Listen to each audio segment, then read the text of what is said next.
Sa bawat isa sa atin na magpasalamat po sa ating Panginoon sa lahat po ng kanyang ibinigay sa atin.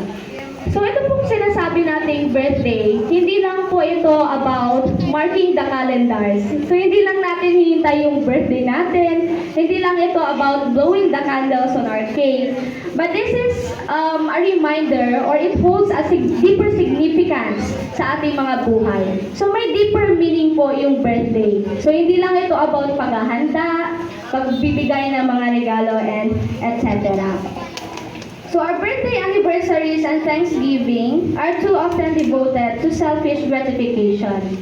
So dito po, kung mapapansin natin, ngayon the way tayo mag-celebrate is masyado na tayong nakafocus sa kung paano nagse-celebrate dito sa mundo. Hindi po ba? And nakakalungkot lang po kasi kahapon, habang nag-scroll ako sa Facebook, may nakita po ako doon na video na yung anak, malapit na pong dumating yung kaarawan niya. And marami po siyang request sa mama niya. Pero yung mama po is, kumbaga, may capacity lang po. Yung status po ng buhay nila is hindi naman po gano'ng kataas. So, doon po sa mga hinihingi ng bata, parang ang laking burden din po nun sa mga magulang. Hindi po ba? And parang nakakalimutan po yung true essence of birthday, kung bakit natin sineselebrate yung birthday. So, minsan po yun po yung parang hindi po maganda sa atin. Na minsan po we are too selfish and too self-centered pagdating sa mga birthdays natin. So doon po papasok yung lahat ng mga kahilingan natin instead of expressing gratitude. So our mind should be directed to the mercy and loving kindness of God. So instead of asking for something, we have to direct our mind sa pagpapasalamat at sa kabutihan ng ating Panginoon. So nalulungkot po ang ating Panginoon na ang utak po natin ay nakafocus sa kung ano ba ang dapat na pag-celebrate ng ating birthday.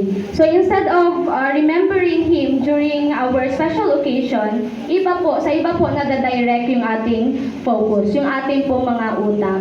Which is, yun po yung way ng ating kaaway para ma-divert yung ating attention. So, precious lessons might thus be given. So, example na lang po ng mga dapat nating ipagpasalamat is yung buhay natin. Diba? So, God has given us another life to cherish. God has given us good health. And of course, food. Yan, nakakain tayo 3 times a day. Minsan pa nga, sobra pa. Sa clothing naman. And most importantly, yung hope for eternal life. So because of our birthday, God has given us the opportunity na magkaroon po ng pag-asa for eternal life. So lahat ng yon ay utang po natin sa ating Panginoon. So this birthday gifts are recognized of heaven. So yun po ay nakasulat sa aklat na Counsels for Church, page 159. So ano nga po ba yung sabi ni Ellen White sa isa sa mga writings niya?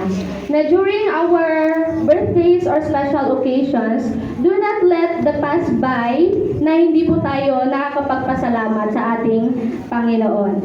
So, turuan po natin yung mga kabataan, hindi na po mga kabataan, kundi yung sarili natin, na i-review yung past year natin, yung mga nakaraang taon, kung ano buhay yung mga nagawa natin during our birthdays. And let us consider whether they would be glad to meet its record just as it stands in the book of heaven. Sa tingin po ba natin yung mga nagawa natin for the past years during our birthday celebration, do you think na nakakalugod po yon sa harapan ng ating Panginoon? If not, then we have another year to celebrate in accordance to our God's will. So ano po ba yung mga practical steps for God-honoring birthday celebrations? So meron pa po ditong 3 and siguro naman po napakinggan nyo na to, but this is a reminder for each one of us na i-apply po natin as Christians. So meron pa po ditong 3. Una po is I. So I stands for incorporate thanksgiving to God. So ito po yung sinasabi ko na during our birthdays and other special occasions, we have to begin the celebration with a prayer of gratitude. So, dapat po ang ating pong birthday ay nakasentro sa panalangin na puno po ng pagpapasalamat. And let us reflect on God's blessings over the past year and dedicate the coming year to Him. So, yun po yung sinasabi ko kanina na pusisiin po natin yung mga ginawa po natin for the past years. Kalugod-lugod po ba yung nagawa ating celebration? And ano po kaya yung naiambang natin sa ating pong Christian life, sa ating pong simbahan? So let us dedicate the coming year to Him. Kung nalalapit na po ang ating birthday for the following months, so i-dedicate po natin ito sa ating Panginoon. Next po is letter E. The next practical step is encourage acts of giving. So dito po, ang pinapropose po dito is to teach children to set aside a portion of their gifts or savings for the needy or church mission. So dito po hindi lang naman ito about sa tuturuan natin yung mga kabataan. Kundi reminder din po ito sa bawat isa sa atin na we have to set aside a portion of our gifts or savings para po sa mga nangangailangan o para po sa ating mission, sa ating simbahan. So we can also plan activities na alam po nating magbi-bless sa iba. Ayan. So, halimbawa na lang po dito is yung pag-visit sa ating pong mga kapatiran na hindi na po natin madalas makita. So, yun po yung isang way para po ma-encourage natin yung acts of giving. So, another example ko lang po dito yung na-experience ko nung nasa Thailand ako.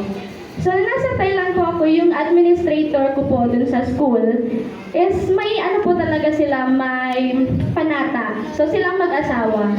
So, kapag sasapit po yung birthday nila, which is double celebration, kasi birthday po ni ma'am, and then yung wedding anniversary po nila, ang ginagawa po is naghahanap po sila or pumupunta po sila sa home of the aged.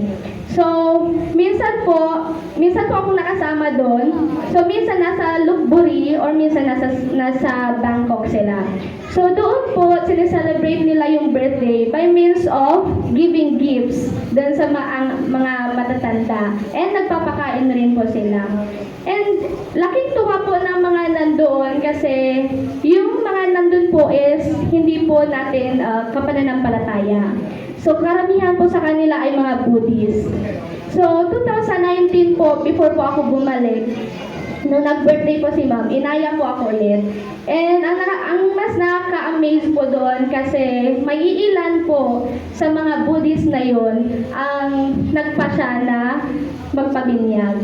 So, dahil po doon sa act of giving and service, sa pagmamalasakit na pinakita po nila, ay may mga tao pong nakakita noon, yung kabutihan.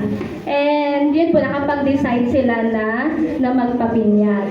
So, yun po yung example lang. And marami naman pong paraan para mapakita natin yung kabutihan ng ating Panginoon. So, recognize that every blessing comes from God. So, lahat po ng meron tayo, lahat ng pagpapala ay galing po sa ating Panginoong Jesus. So, wala po tayo magmamayari sa kahit ano sa mundong ito. So, next po is letter F. Letter F is to focus on spiritual lessons. So, use birthdays to teach children about God's love, providence, and purpose for their lives. So, dito po kailangan turuan natin yung mga bata. Or kahit din po tayo, minsan di ba nakakalimot nga din tayo.